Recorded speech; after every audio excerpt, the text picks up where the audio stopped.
മധ്യപൂർവേഷ്യൻ സംഘർഷത്തിന്റെ പശ്ചാത്തലത്തിൽ കേന്ദ്രമന്ത്രിമാർക്ക് സുപ്രധാന നിർദ്ദേശവുമായി പ്രധാനമന്ത്രി നരേന്ദ്രമോദി. സംഘർഷം മൂലമുണ്ടാകുന്ന പ്രതിസന്ധികൾ മറികടക്കാൻ പരസ്പര ഏകോപനത്തോടെ പ്രവർത്തിക്കണമെന്ന് പ്രധാനമന്ത്രി നിർദ്ദേശം നൽകി. കേന്ദ്ര മന്ത്രിസഭാ യോഗത്തിലാണ് ഇങ്ങനൊരു നിർദ്ദേശം നൽകിയിരിക്കുന്നത്. PR അരവിന്ദാണ് ഡൽഹിയിൽ നിന്ന് വിവരങ്ങളുമായി ചേരുന്നത്.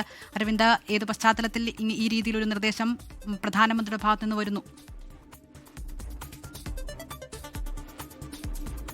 നിൽമ, അല്പസമയം മുമ്പാണ് കേന്ദ്ര മന്ത്രിസഭാ യോഗം ചേർന്നത്. ഇതിലാണ് പ്രധാനമന്ത്രിയുടെ ഒരു സുപ്രധാന നിർദ്ദേശം കേന്ദ്രമന്ത്രിമാർക്കും അതുപോലെ തന്നെ വിവിധ മന്ത്രാലയ ഉദ്യോഗസ്ഥർക്കും നൽകിയിരിക്കുന്നത്. കാരണം പശ്ചിമേഷ്യൻ സംഘർഷങ്ങളുടെ ഭാഗമായി രാജ്യത്ത് വലിയ രീതിയിലുള്ള ആശങ്കക്കുഴപ്പങ്ങൾ ഉണ്ടാകുന്ന സാഹചര്യമുണ്ട്. അതുപോലെ തന്നെ വലിയ രീതിയിലുള്ള പ്രതിസന്ധികൾ ഉണ്ടാകാനുള്ള സാഹചര്യം നിലനിൽക്കുന്നു. ഇതിനോടൊപ്പം തന്നെ പാചകവാതക പ്രതിസന്ധി വിവിധ സംസ്ഥാനങ്ങളിൽ അതിരൂക്ഷമായി തന്നെ ബാധിച്ചിട്ടുണ്ട്. ഈ ഒരു സാഹചര്യത്തിലാണ് പ്രധാനമന്ത്രിയുടെ നിർദ്ദേശം നൽകിയിരിക്കുന്നത്. കൃത്യമായ ഏകോപനം കേന്ദ്രമന്ത്രിമാർക്കിടയിൽ വേണം എന്നതാണ് പ്രധാനമന്ത്രി നിർദ്ദേശിച്ചിരിക്കുന്നത്. അതുപോലെ തന്നെ മന്ത്രാലയങ്ങൾ കൃത്യമായി ഒത്തൊരുമിച്ചുകൊണ്ട് പ്രവർത്തിക്കണം. ഈ സംഘർഷങ്ങളിൽ ഉണ്ടാകുന്ന പ്രതിസന്ധി മറികടക്കാൻ അതാണ് ഒരു വഴിയെന്നതാണ് പ്രധാനമന്ത്രി ഇപ്പോൾ നിർദ്ദേശം നൽകിയിരിക്കുന്നത്. എന്തായാലും കൃത്യമായ ഏകോപനത്തോടുകൂടി രാജ്യത്തെ പ്രതിസന്ധികൾ മറികടക്കണമെന്നതാണ് പ്രധാനമന്ത്രി നൽകിയിരിക്കുന്ന നിർദ്ദേശം. കേന്ദ്ര മന്ത്രിസഭാ യോഗത്തിലാണ് ഈ നിർദ്ദേശം നൽകിയിരിക്കുന്നത്. നേരത്തെ പാചകവാതക പ്രതിസന്ധിയുമായി ബന്ധപ്പെട്ട കേന്ദ്ര സർക്കാർ കൃത്യമായ ആശയവിനിമയങ്ങൾ നടത്തുന്നുണ്ട്. എണ്ണ കമ്പനികളുമായി കൃത്യമായ ആശയവിനിമയം കേന്ദ്ര സർക്കാർ നടത്തുന്നുണ്ട്. ഇതിനോടൊപ്പം തന്നെ വിവിധ നിർദ്ദേശങ്ങൾ എണ്ണ കമ്പനികൾക്കും അതുപോലെ തന്നെ ഹോട്ടൽ ഉടമ അസോസിയേഷൻ അടക്കം